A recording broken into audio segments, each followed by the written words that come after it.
Many households appear financially stable until cash flow stops. And when that happens, the question changes completely. The question is no longer, what is your net worth? The question becomes, how long can the structure survive? Because financial survival is heavily determined by liquidity. Not just how much wealth exists, but how quickly the structure can adapt under pressure.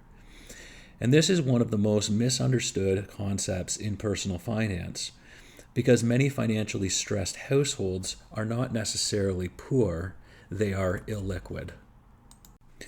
Liquidity refers to how quickly resources can become usable. In simple terms, how quickly can the structure respond to stress? Cash is highly liquid, emergency reserves are highly liquid, and certain investments may be partially liquid. But real estate, vehicles, retirement accounts, or illiquid business assets may not provide immediate survival flexibility during financial stress. And this distinction becomes extremely important during layoffs, emergencies, inflation, market declines, or rising interest rates. Because when pressure arrives, adaptability matters.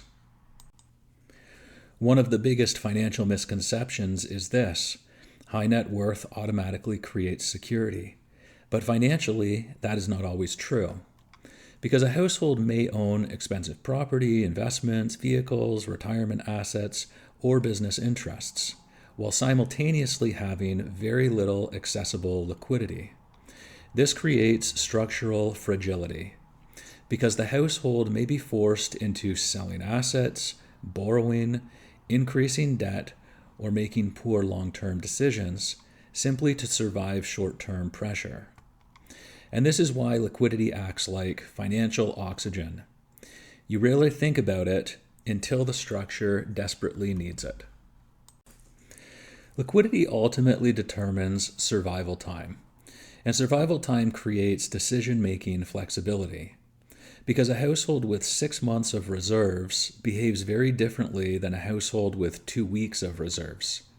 Time creates options, time reduces panic, time improves decision quality, time prevents desperation.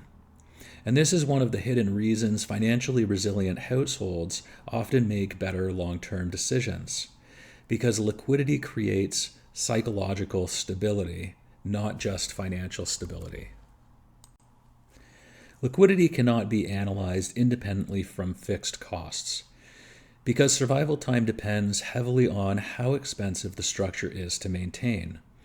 A highly leveraged structure with large mortgage payments, vehicle financing, debt obligations, and rigid lifestyle costs may burn through liquidity very quickly, while a more flexible structure with lower obligations, lower fixed costs, and fewer financing commitments may survive dramatically longer under identical conditions.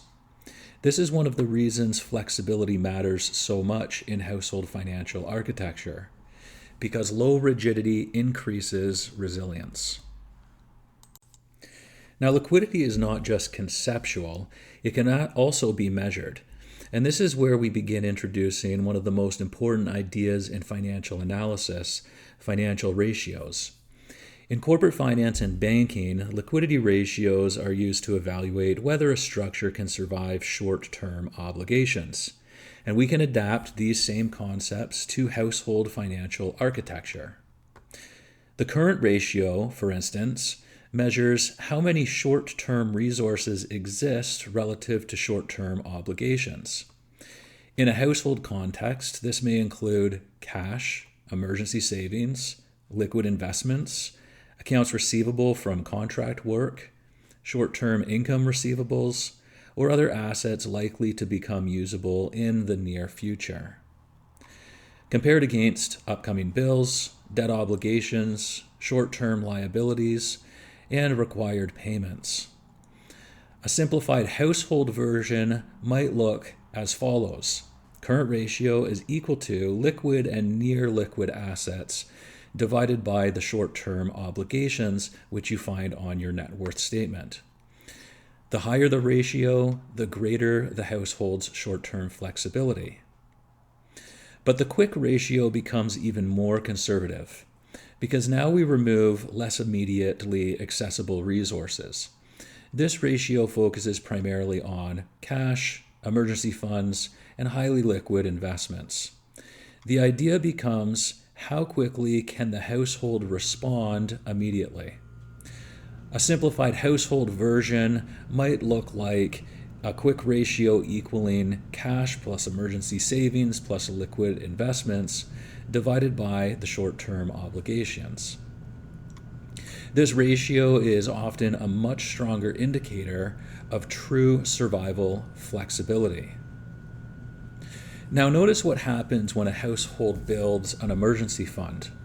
The emergency fund immediately increases the current ratio, it increases the quick ratio, it extends survival time, it improves adaptability, and it reduces structural fragility. And this is one of the reasons emergency funds are so powerful. Not because cash itself is exciting, but because liquidity preserves time, flexibility, and strategic control. And once you begin thinking this way, personal finance stops becoming just budgeting, it becomes structural financial analysis, which is exactly how banks, credit analysts, and sophisticated financial institutions evaluate survivability. Liquidity is not simply cash sitting idle. Liquidity is time, adaptability, optionality, and survival flexibility. It allows the household to absorb shocks, avoid desperation, preserve long-term assets, and maintain strategic control during uncertainty. And in many ways, financial resilience is not determined by how impressive the structure appears during good times. It is determined by how stable the structure remains during bad times. Because ultimately, liquidity buys something extremely valuable: time. In the next episode, we move beyond short-term survival and begin analyzing long-term structural stability. Because a household can survive temporary stress while still becoming increasingly fragile underneath.